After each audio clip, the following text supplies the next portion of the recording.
Salut les aventuriers de l'hypnose, bah voilà, ça y est, nous sommes arrivés à la fin de ce défi, nous sommes le jour 30 de ce défi 30 jours d'auto-hypnose à partager avec vous. Du coup aujourd'hui je vais vous proposer un petit bilan de cette expérience, de cette aventure. En tous les cas pour moi ça a été une véritable aventure là, de partager avec vous pendant 30 jours des techniques ou des conseils en lien avec l'hypnose et l'auto-hypnose. Du coup voilà, pendant 30 jours je vous ai partagé plein de techniques pour gérer votre stress, gérer plus largement vos émotions, vous alléger émotionnellement, mais aussi des techniques pour améliorer la qualité de votre sommeil. Qu'est-ce que je vous ai proposé encore? Oui, des techniques pour booster votre énergie, pour développer votre concentration. Enfin voilà, je vous ai vraiment livré pas mal de choses. J'espère vraiment que vous avez pu apprécier, même si j'imagine bien que vous n'avez pas eu l'occasion de tester toutes ces techniques pour l'instant. En tous les cas, voilà, même pour moi, ça a été assez riche parce que finalement, ça m'a obligée à aller chercher ailleurs des techniques que j'avais moi-même pas encore utilisées et que du coup, j'ai pu tester à cette occasion. C'est vrai que lorsqu'on pratique, on a tendance à utiliser un peu toujours les mêmes techniques, les mêmes images peut-être, ou alors on se laisse tout simplement porter par son inconscient pour aller vers ce qu'il nous propose. Et du coup, là, ça a vraiment été l'occasion d'essayer de nouvelles choses, quoi. Donc pour ça, je vous remercie au passage. Et oui, ce que je voulais vous dire aussi, c'est n'hésitez pas à vous approprier les techniques que je vous propose. C'est vrai que les techniques que je vous propose sont basées sur des images, des visualisations, des choses que l'on visualise.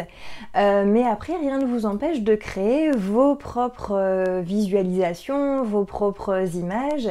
Enfin, vraiment, laissez faire votre instinct, j'ai envie de dire. On a tous la capacité de visualiser, d'imaginer des choses. Certains vont pas forcément voir des images. Je sais que j'avais des personnes que j'accompagnais en hypnose en cabinet à l'époque qui n'arrivaient jamais à visualiser des images et qui visualisaient des couleurs. Et ces couleurs, je leur proposais de les apparenter à des sensations et ça marchait super bien et on arrivait vraiment à de jolis résultats.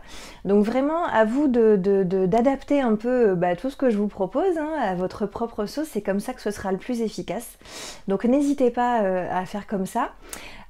Pour en revenir à ce défi, c'est vrai que de mon côté, les 30 vidéos, voilà, tous les jours, ça a été un petit peu costaud à gérer. Mais je suis fière d'être arrivée au bout, quoi, de ne pas avoir lâché en cours de route. Donc voilà, il faut aussi se féliciter quand vous-même vous arrivez à relever comme ça des défis au quotidien. Donc n'hésitez pas à célébrer, ça fait du bien et voilà. Ensuite, maintenant, vous allez me dire qu'est-ce qui se passe? Je vais continuer ce que je fais depuis le début de ce blog, c'est-à-dire vous continuez à vous distiller chaque semaine soit des conseils ou des techniques, vous faire des petites démonstrations en lien avec l'auto-hypnose et l'hypnose en général. Surtout, laissez-moi des petits commentaires ou des questions.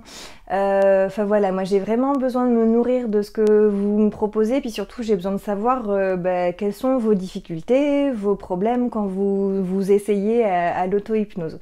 Donc voilà, surtout envoyez-moi vos petits messages ou laissez-moi des commentaires en dessous des vidéos sur le blog. Voilà, écoutez, j'étais ravie de passer ces 30 jours d'affilée avec vous et puis je vous dis à très vite sur le blog À nous l'hypnose pour la suite des aventures. Allez, bonne journée à tous, salut!